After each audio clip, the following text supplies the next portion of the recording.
Now they are the iconic species of the Antarctic, but the question is for how much longer emperor penguin colonies living in an area where there was total sea ice loss in 2022 have experienced almost total breeding failure. The study from the British Antarctic Survey published in Nature Communications supports predictions that with current warming trends over 90% of emperor penguin colonies will be all but extinct by the end of the century, our science editor Rebecca Morell reports. Part of the planet, adapted to survive the harshest conditions.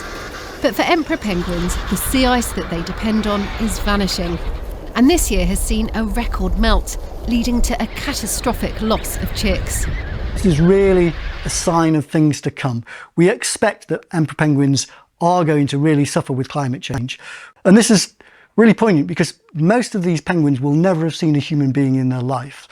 But it's human-induced climate change which is driving their futures, and a future which is looking really bleak at the moment. To breed successfully, emperor penguins need 9 months of solid sea ice. The chicks are cared for by their parents as they develop and grow. They need to stay on the ice until they replace their fluffy down for waterproof feathers. The problem is the ice is melting much earlier in the season. And if the chicks enter the water before they're ready, they don't survive. The red line on this map shows where the sea ice used to reach at the end of Antarctica's summer. 2023 has seen a record low. Only the white and light blue areas are ice. A penguin there, and 4 lost all of their chicks. That's an estimated 5,000 to 10,000 birds. Out of 66 colonies across the continent, 19 failed either partially or totally to breed. And scientists say if this trend continues, over 90% will be doomed to extinction by the end of this century. This graph shows the area of Antarctica's sea ice as it melts and grows between summer and winter. Each line represents a year, and 2023 in red has been far lower than any other. We had a record annual minimum low in February of this year, and also what's happening right now, so in Antarctic winter, as the ice freezes up, is that ice is not freezing as fast as it normally would, because it's so far outside what we've observed previously. You know, we expected change, but I don't think expect change this rapidly and this much. Antarctica's entering into uncharted territory, and for emperor penguins, it's leading to losses on an unprecedented scale. Scientists say if we reduce our carbon emissions, we have a chance to save this iconic, unique and beautiful species. They say their future is in our hands. Rebecca Morell, BBC News.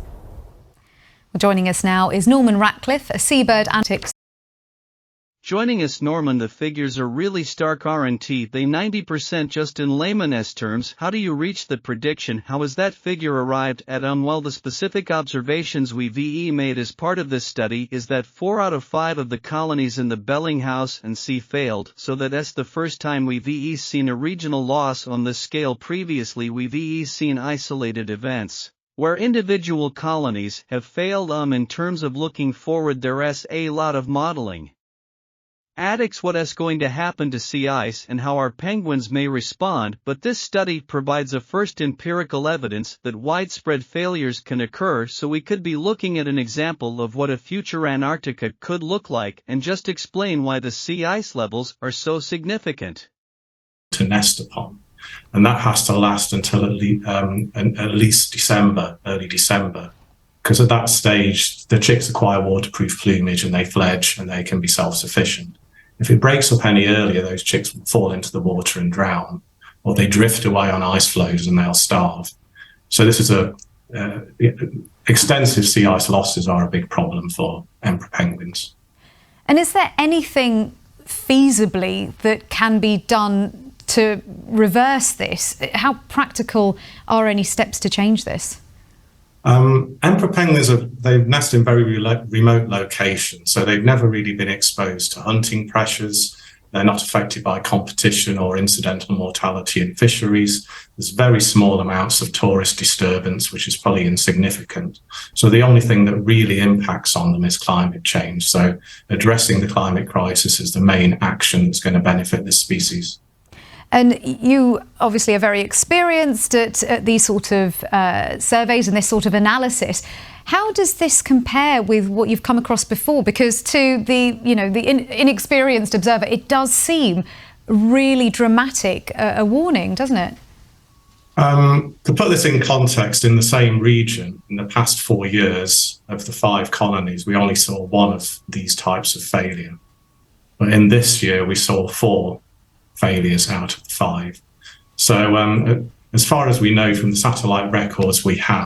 So it is very concerning, and if it continues clearly, it will have big implications for the species persistence in the Bellinghausen region. Well, Norman, thank you for your analysis of that, and for explaining how the survey was come about. That Norman Radcliffe from the British Antarctic Survey. Thank you.